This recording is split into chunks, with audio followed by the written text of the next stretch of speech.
Еврорадіо.ФМ. Вітаю ўсіх слухачоў Еўрарадыё. У студыі для вас працуе Зміцер Лукашукі. Гэта сумесны стрым Еўрарадыё і Е-прамовы, які, як звычайна, можна не толькі слухаць, але і глядзець праз акаунты Еўрарадыё ў сацыяльных сетках Facebook, Аднакласнікі, УКонтакце, на канале YouTube. 25 лістапада у Азоўскім моры адбыўся інцыдэнт паміж расійскімі і украінскімі судамі. По выніку этого инцидента 3 украинских корабли были затрыманы, захоплены российскими военными моряками и отбуксованы у Керчь.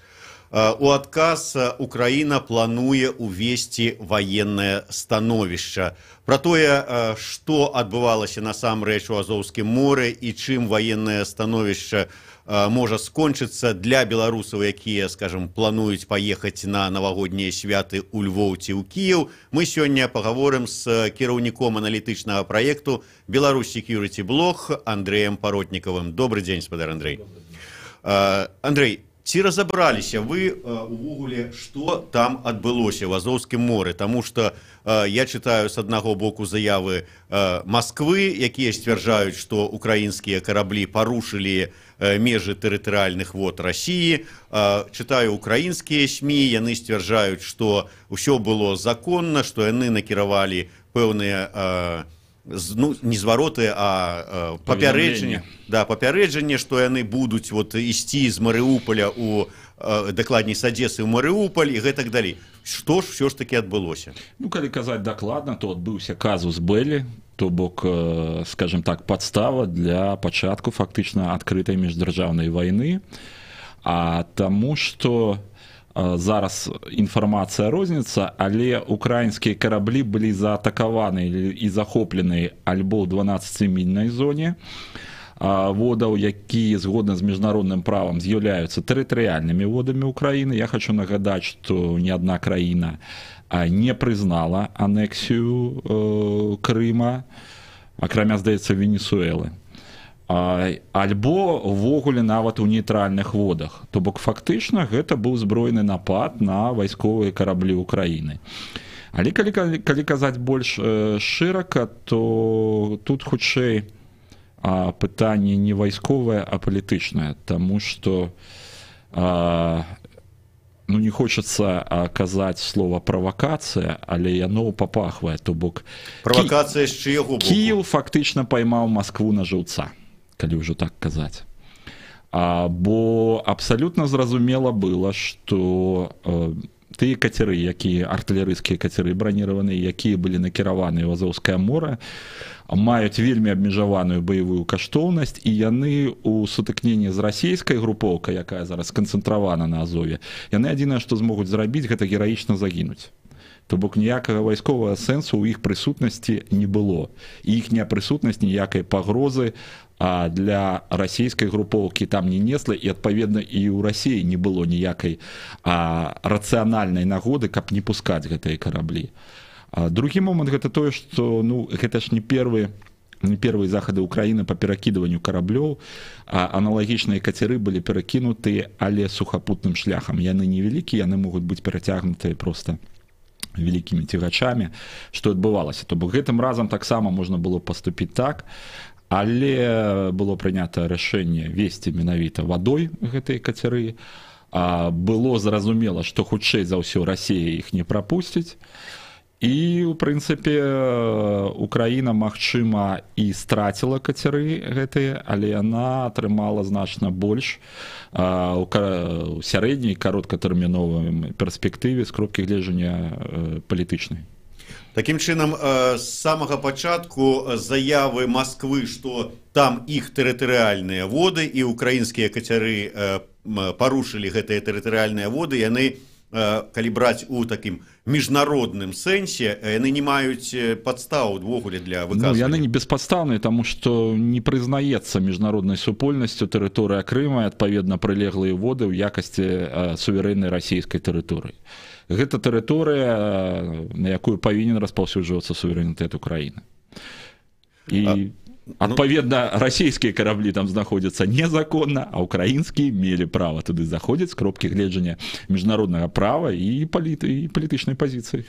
Але разважаць на тэму, што гэта была такая прадуманая, спланаваная аперацыя Кіева, ну таксама как бы у нас няма падстаў. Можна казаць, што ну вот вырашылі, бо так прасцей морам. Ну слухайце, насамрэч не прасцей, таму што гэтыя караблі, калі мы кажам пра вось менавіта гэтай юрзы, то гэта ад пачатку праект, які ствараўся для рэкаў. Гэта не марскія караблі. І хаця вытворца кажа, што яны іх адаптавалі для адкрытага мора, бла-бла-бла-бла-бла, але ну гэта ўсё ж такі рачныя суда. Яны маюць прадназначэнне зусім іншае, а не вядзенне баявых дзеянняў у адкрытым моры, тым больш, што ім проста няма чым весці гэтыя баявыя дзеянні. Ну і галоўнае, што ўсё ж такі неба над Азовам кантралюецца расейцамі. І ў гэтым плане там наяўнасць нейкіх баявых адзінак украінскага флоту, яна, канешне, дэманструе сцяг, але не больш за тое. Добра, мы зараз паглядзім на тое, што вот расійскі бок, вот афіцеры, там тыя камандзіры ваенныя, марскія, яны што, не разумелі, што гэта ў прынцыпе, ну такая, скажем так, ну не правакацыя, а падштурхоўванне іх менавіта дзейнічаць у гэтым накірунку. А вы ведаеце, як казаў мой былы начальнік, мы людзі ваенныя, нам думаць не паложана. У іх быў загад, яны яго выконвалі. Што там хто думаў, ну вельмі складана сказаць, я не тэлепат.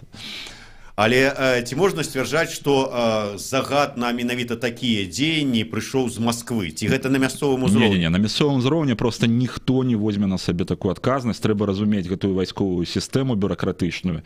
Яна значна больш забюракратызаваная, чым цывільная сістэма кіравання. І там значна больш распаўсюджаныя сітуацыі перапіхвання адказнасці з сабе на некага іншае.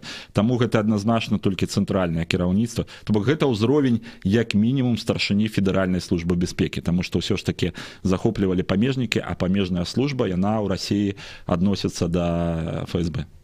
Давайте такую крыху, ну кропку не кропку такую паставім, але ўсё ж такі у гэтай сітуацыі вот на чыім баку павінны быць нашыя сімпатыі. Вот уявім сабе, што мы не сябры ОДКБ, мы там не, скажем так, сімпатызуем Украіне, просто вот трэцейскі суддзя, як бы мовіць. Вот на чыім баку нашы сімпатыі павінны быць? Ёсць міжнароднае права. Згодна з міжнародным правам гэтыя воды тэрытарыяльныя ці нейтральныя тэрытарыяльныя воды, яны адносяцца да суверэннай тэрыторыі Украіны. І украінскія караблі там мелі цалкам законнае права знаходзіцца. Калі гэтае сутыкненне і захоп адбыўся ў нейтральных водах, гэта тым больш недапушчальна. В любым выпадку Расія парушае нормы міжнароднага права. Я разумею, што гэта вельмі смешна, таму што яны ўжо даўно не абцяжарваюць сабе такімі фармальнасцямі, але тым не менш.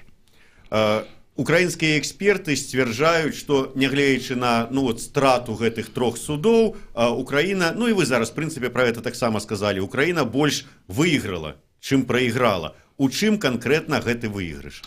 Ну, па-першае, пакуль рана казаць аб страце, таму што цалкам магчыма, што гэтыя караблі будуць вернуты, але калі яны нават не будуць вернуты, іхная баявая каштоўнасць вельмі невялікая. У чым выйгрыш? Палітычны выйгрыш і, скажем так, піараўскі, медыйны, перш за ўсё знешнепалітычны. Таму што Крым захадам ён успрымаецца, як ведаеце, такая незразумелая тэрыторыя, ну, не забіваюць же, не страляюць, ну, вось хай яно неяк вось так і захоўваецца, лишь бы не было вайны. І асабліва гэтая пазіцыя, яна характэрна для Берліна. А нямецкія палітыкі, яны, ў прынцыпе, гатовы карміць крэмлёўскага кракадыла гэтымі ўсходнееўрапейскімі антылопамі гну да апошняй антылопы. А зараз апынулася такая сітуацыя, што антылопа не хоча, каб яе сажралі і гатова нешта рабіць. Таму, канешне, і захаду, і ў тым ліку не меншыне трэба будзе рэагаваць. Другі момант гэта тое, што гэтая сітуацыя не справакаваная агрэсіяй фактычна, казус белі, яна дае права ўкраіне больш актыўна і маральна і палітычна патрабаваць нейкіх больш жорсткіх і эфектыўных крокаў з боку захаду в адносінах да Расіі. Гэта і новы пакет санкцыяў, але гэта, што мне здаецца больш важна, гэта перадача ўзбраення. То бок зараз Кіеў можа сказаць, ну, ўжо дайце нам нешта, чым мы можам сабе абараніць. Урэшце рэшт, І пра гэта нешта нават вядома, што гэта можа быць за нешта. Гэта ракеты гарпун, супрацькарабельныя ракеты гарпун, якія могуць быць усталёваны не толькі на, скажем так, караблях, але і таксама на самалётах.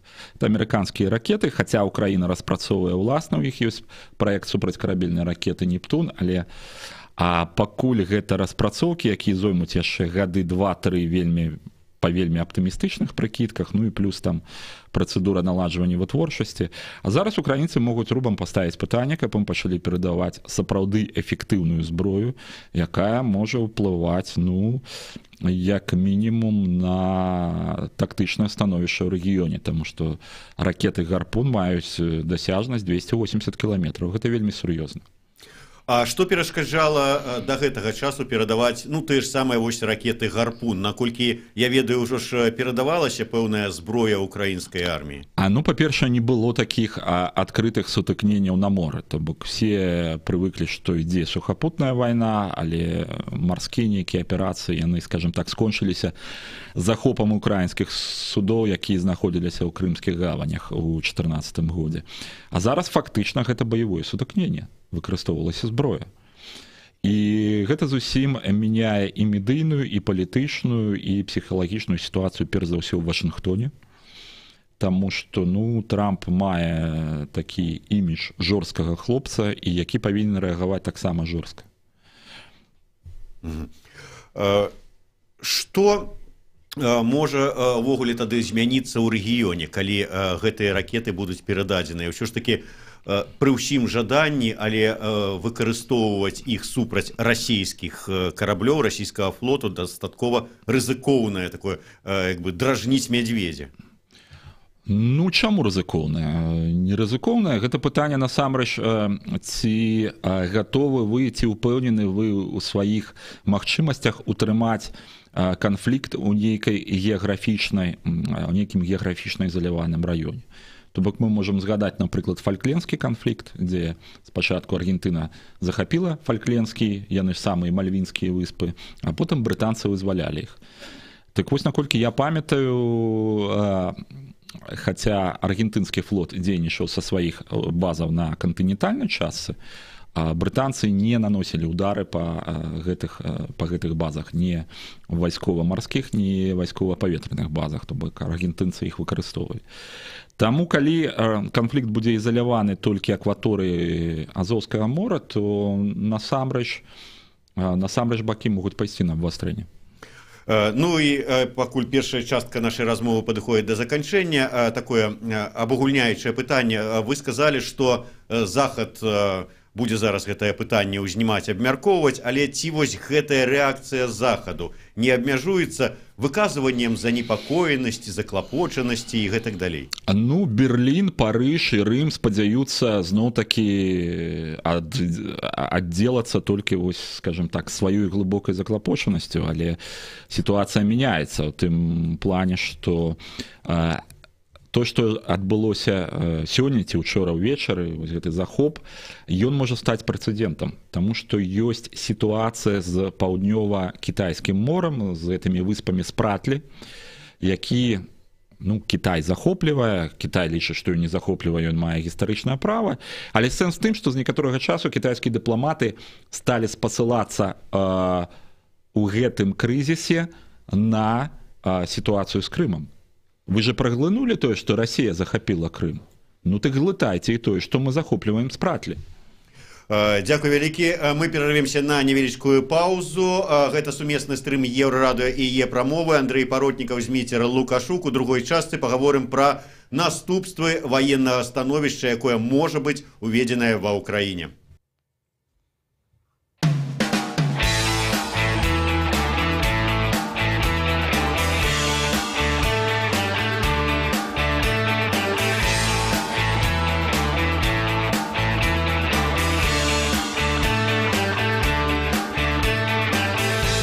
Всем управляет, должен когда-то закончить игру. Ночью нас выключают, включают к утру. Тот, кто всем управляет, смотрит в бинокль и видит войну. Тот, кто всем управляет, верит в судьбу.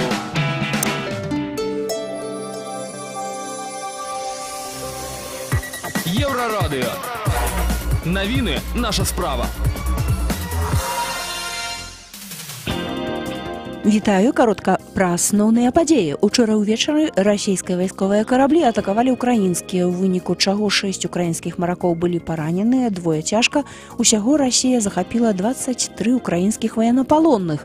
Украінскія караблі накіроўваліся з Адэсы ў Марыёполь, нічога не парушаючы адпаведнасці з артыкуламі 17 і 38 Конвенции ООН по морским праве и артикулу 2 договору паміж Украиной и Российской Федерацией.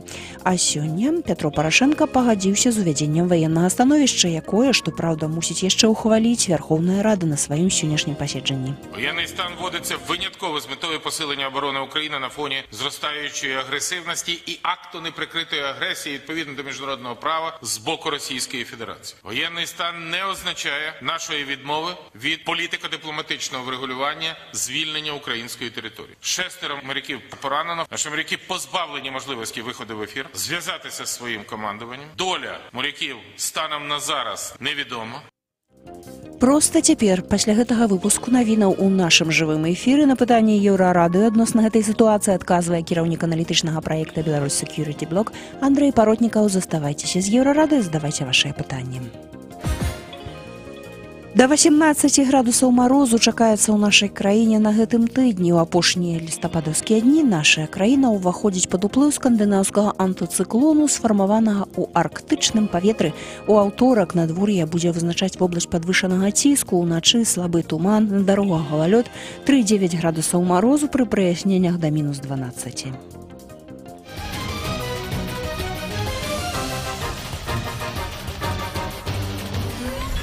Еврорадио.FM. Вітаю ўсіх слухачоў Еўрарадыё. У студыі для вас працуе Зміцер Лукашук. Гэта сумесны стрым Еўрарадыё і Е-прамовы. У мяне ў гасцях сёння кіраўнік аналітычнага праекта «Беларусь Security Block» Андрэй Паротнікаў. Абмяркоўваем сітуацыю у Азовскім моры, якая прывяла да захопу 3 украінскіх судоў расійскімі марскімі вайскоўцамі. Такім чынам мы прыйшлі да высновы, што украінскія караблі мелі поўнае законнае права знаходзіцца там, дзе яны знаходзіліся, і атака расійскіх судоў была, ну, в прынцыпе, незаконная, скажем так. З кропкі гледжання міжнароднага права, так. А з пункту гледжання вот, ну, сітуацыі, якая там склалася? А з пункту гледжання сітуацыі, якая склалася, ну, зноў-такі, для мяне кожны з бакоў насамрэч ён дэманстраваў гатоўнасць да эскалацыі. Таму што, як я ўжо казаў, у краіны была магчымасць перакінуць гэтыя караблі сухапутным шляхам, і калі вы хаце дэманстраваць там сцяг, калі ласка.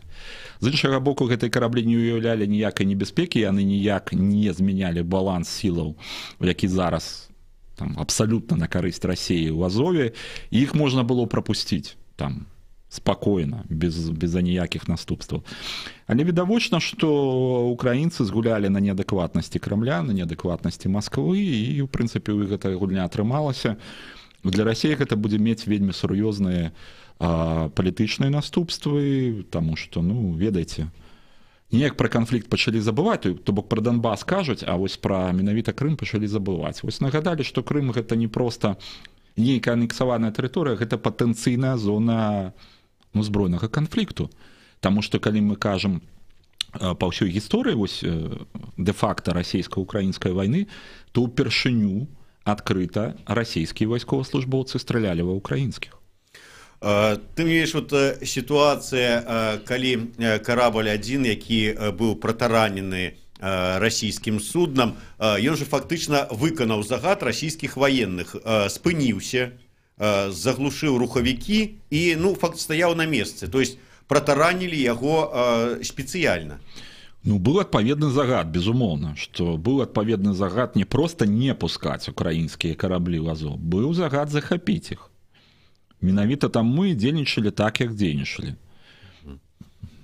Ну і на заключэнне вы сказалі, што ёсць верагоднасць, што тыя караблі захопленыя, якія зараз перанакіраваныя ў Керчь, яны будуць вернутыя ў краіне.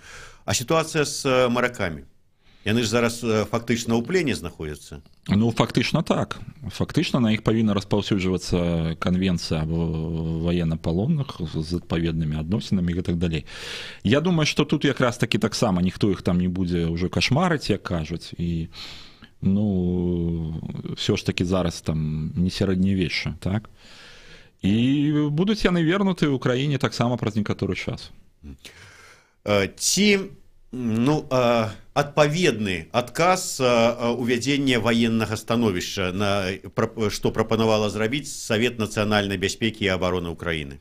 Вельмі складана сказаць, таму што само ваеннае становішча гэта асобы прававы рэжым, і ўзнікае пытанне, дзеля чаго ён вам патрэбен. Таму што там ёсць абмежаванне правоў і свабода, уводзіцца вайсковая цэнзура, перасоўванне абмяжоўваецца і гэтак далей, гэтак далей. Што вы хацеце атрымаць на выхадзе? Вы кажаце, што вам патрэбен інструмент у выглядзе ваеннага становішча. Дзеля чаго? Пакуль не зразумела, якія крокі будзе прадпрымаць Украіна. Калі б было жаданне ісці на абвастрэнне канфлікту, там, я не ведаю, нанесці удар у адказ, сэнс бы быў. Зараз, хутчэй, гэта такая дэманстрацыя, і пакуль гэта больш выглядае дэманстрацыяй, піар-акцыяй з боку украінскага кіраўніцтва, якое накіравана перш за ўсё на ўнутраннюю аўдыторыю, а з іншага боку яна павінна прастымуляваць знешніх гульцоў умешацца больш актыўна, каб не даць канфлікту разрасціся. Дарэчы, вось словы пра тое, што чаго вы гэтым хочаце дасягнуць, гэтым становішчам. Сёння, 26 лістапада, дэпутаты Верхоўнай Рады Украіны таксама разгледзяць праект рашэння аб увядзенні ваеннага становішча. Пра тое,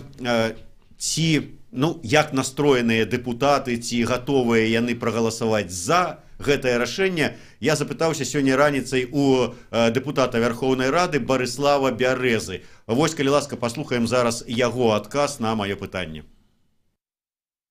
Идут очень большие споры. Я только что закончил общаться со своими коллегами. Одной точки зрения нет. То, что произошло вчера в Азове, это абсолютно неприкрытая агрессия со стороны России. На нее надо отвечать обязательно, в том числе и на дипломатическом уровне, в том числе и четко понимая, как надо изменять свою военную доктрину, более усиляя свою позицию. Но я хочу четкое понимание, как же военное положение изменит эту ситуацию. Я пока этого не вижу. Поэтому я не понимаю, почему надо голосовать за военное положение, если оно не изменит ситуацию. Ну, вось такое меркаванне выказаў дэпутат Верхоўнай Рады Барыслаў Бярэза, што, маўляў, не зразумела, як гэта зменіць сітуацыю. А вот, на ваш погляд, можа яно нейкім чынам змяніць сітуацыю да лепшага? Ну, я не ведаю там, што, калі ўжо не казаць пра тое, што верне Крым у склад Украіны, то неяк там дапаможа вярнуць караблі, вайскоўцаў. Ну, давайте так, што ваеннае становішча, яно ніколі не мяняе сітуацыю да лепшага. Калі вводзяцца такія прававыя рэжымы, гэта значыць, што гамон амаль поўны.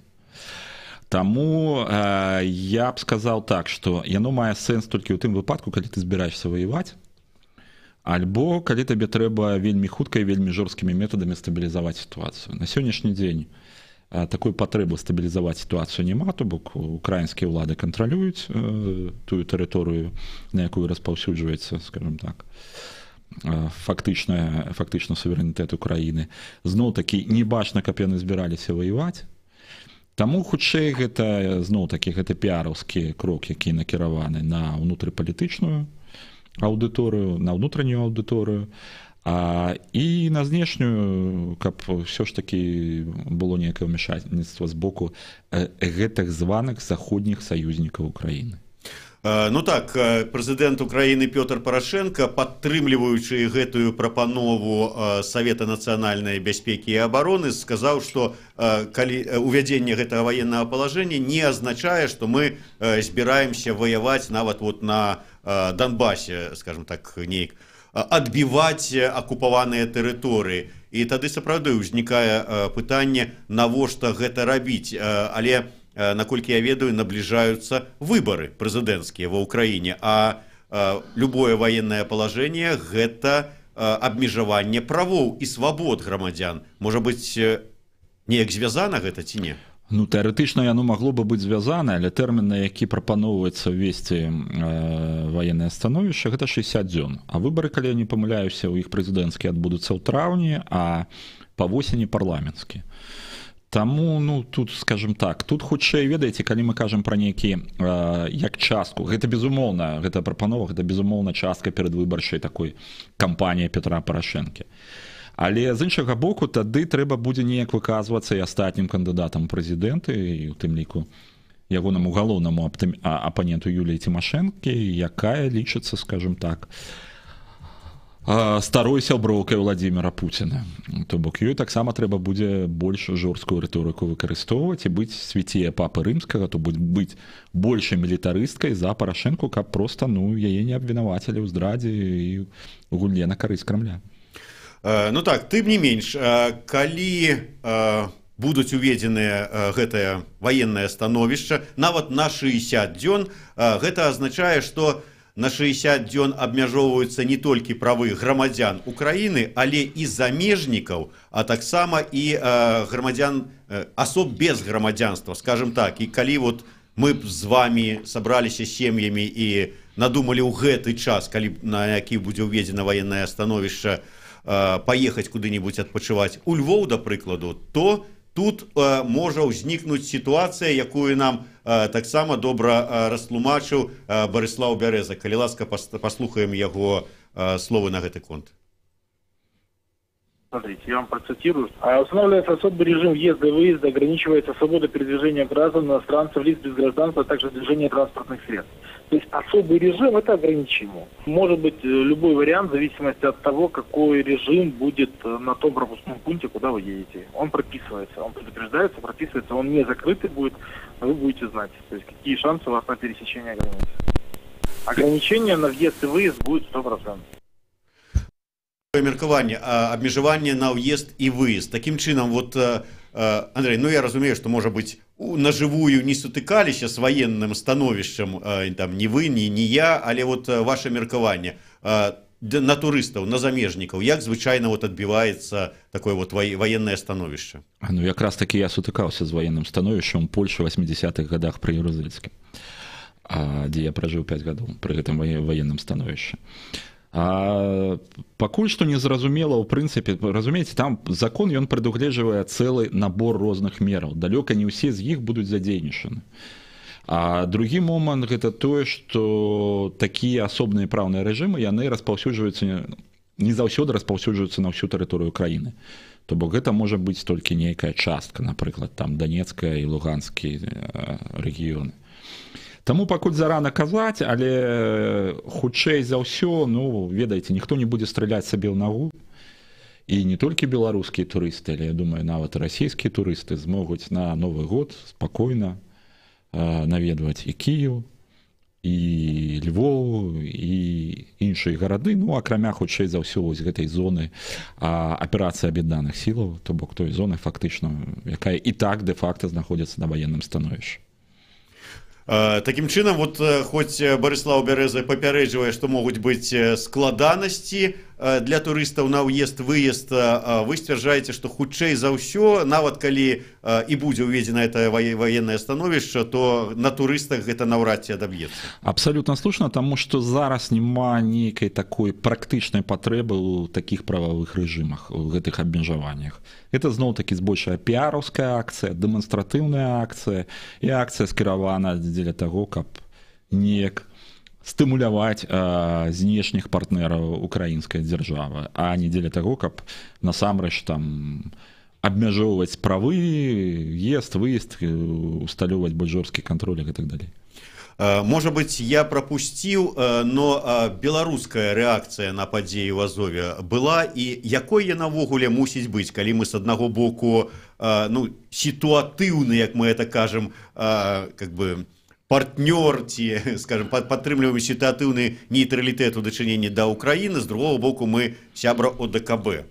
Ну, гэты сітуатыўны нейтралітэт, ён існуе толькі у думках і ў мазгах беларускіх чыноўніках і тых, хто абслугоўвае інтарэсы беларускай дзяржавы. Насамрэч, пазіцыя Украіны дэ-факта яна даволі празрачная. Гэта тое, што Беларусь ёсць саюзнікам краіны-агрэсара. Што тычыцца, якой можа быць пазіцыя, ну, безумоўна, Беларусь не зможа адмаўчацца, яна выступіць з нейкай заявай у тым сэнсе, што давайте устрымлівацца ад эскалацыі канфлікта і выкарыстання зброі ці зброенай сілы і любых дзеянняў, якія могуць прывесці да такого выкарыстання. То бок як звычайна і нашым і вашым. Будзе абмеркаванне гэтай сітуацыі азоўскай на Савеце бяспекі ААН. Вот пазіцыя Беларусі, вот як вы думаеце, як там будзе? Ну, пазіцыя бяспекі. Беларусь там паслухае, што скажуць больш дарослыя, скажем, па гэтай сітуацыі, таму што зразумела, што ні да якай агульнай пазіцыі ніхто не прыйдзе. Але можа быць сітуацыя, калі Украіна і падтрымліваючыя яе краіны высунуць нейкі праект рэзалюцыі, які трэба будзе прыняць і за які трэба будзе прагаласаваць. І тут застаецца толькі маліцца, каб у нашых чыноўнікаў хапіла мазгоў не ўдзельнічаць у гэтым галасаванні. Бо калі яны зноў прагаласуюць супраць праўкраінскай рэзалюцыі, Ну, наколькі я памятаю, заўсёды галасавалі супраць такой вот праўкраінскай рэзалюцыі. Так. Наша самае ліберальнае ведомства чамусьці заўсёды падтрымлівае пазіцыю Расіі і адназначна дэманструе гэтую падтрымку. Не выключана, што такая ж сітуацыя будзе і гэтым разам. Гэта можа паставіць тады пад сумнеў нашы сяброўскія адносіны, наш сітуатыўны нейтралітэт. Гэта фактычна разбурыць наш так званы сітуатыўны нейтралітэт, таму што яшчэ раз падкрэслю, што тут упершыню зафіксавана і расійскі бок не абвяргае свайго выкарыстання зброі ў адносінах да украінскіх вайсковаслужбоўцаў альбо ў тэрытарыяльных водах Украіны, якія міжнародна прызнаныя тэрытарыяльнымі водамі Украіны, у тым ліку і Беларусю, альбо ў нейтральных водах. То бок фактычна гэта ўзброены напад. Ці можна чакаць, што Расія скарыстаецца вось гэтым інцыдэнтам для таго, каб націснуць чарговы раз на афіцыйны Мінск, прымусіць яго заняць больш, ну скажем так, прарасійскую пазіцыю па ўсіх пунктах? Ну, я думаю, што не. Я думаю, што зараз вось якраз такі Маскве абсалютна не да Беларусі. Адзінае пытанне, якое ўзнікне зноў-такі, калі будзе галасавацца нейкая рэзалюцыя, не ці нейкі дакумент ААНаўскі, які звязаны з ацэнкай, дачай ацэнкі вось гэтай сітуацыі, таму што адбылося ў Азоўскім моры. Вось тады так могуць быць званкі, што там, ну, памятаеце, што ў нас агульная канцэпцыя знешняй палітыкі, мы абсалютна салідарныя па ўсіх асноўных знешнепалітычных аспектах і пунктах і гэтак далей. Ну, таму неяк трэба і галасаваць адпаведна. На заканчэнне вы сказалі, што варта чакаць новых санкцый з захаду супраць Расіі. Якія гэта могуць быць санкцыі? Ну, вельмі складана сказаць, якія гэта могуць быць санкцыі, таму што арсенал вельмі вялікі, то бок, як мы бачылі на прыкладзе Ірана, могуць быць вельмі жорсткія і настолькі жорсткія, што які б не был імперскі шал, а кушаць хочацца. Таму нават іранцам прыйшлось дамаўляцца. Дзякуй вялікі. Ну, у любым выпадку беларускаму боку варта рабіць свае высновы з таго, што пабачылі ў Азоўскім моры, ну, а таксама з таго, што бачылі ў Крыме і на Донбасе. Дзякуй вялікі. Я нагадаю, што гэта быў сумесны стрым Еўрарадыё і Е-прамовы. У мяне ў гасцях сёння быў кіраўнік аналітычнага праекту «Беларусь Security Blog» Андрэй Паротнікаў, і мы абмяркоўвалі расійска-украінскі марскі ваенны канфлікт у Азоўскім моры і магчымасць увядзення ваеннага становішча ва ўкраіне. Дзякуй, слухайце Еўрарадыё.